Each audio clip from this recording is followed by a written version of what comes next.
ગંગા, યમુના અને ગુપ્ત સ્વરૂપે સરસ્વતી છે. સહજ આપણને એવું થાય કે આ ગુપ્ત સ્વરૂપે સરસ્વતી એટલે શું? તો શરૂઆતમાં ભારત પ્રાંતમાં સરસ્વતી સૌથી મોટી નદી હતી, વિશાળ નદી, જેની લંબાઈ 3000 કિલોમીટર હતી. બદ્રીનાથથી ઉપર માના ગામ આવેલું છે.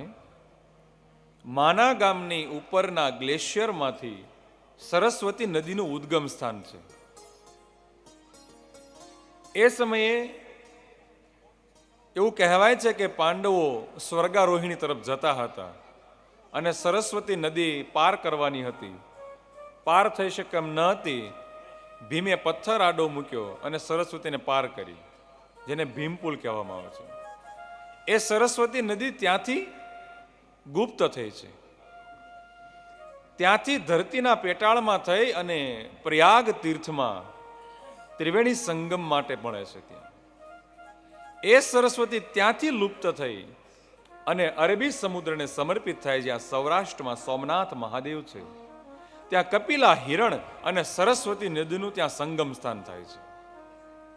તો આ કપિલા નદીનું હાલમાં ભૌતિક સ્તર માનાગામ, પ્રયાગરાજ અને સોમનાથ, જ્યાં કપિલા, હિરણ અને સરસ્વતી, આ સોમનાથમાં 3 નદીનું સંગમ છે.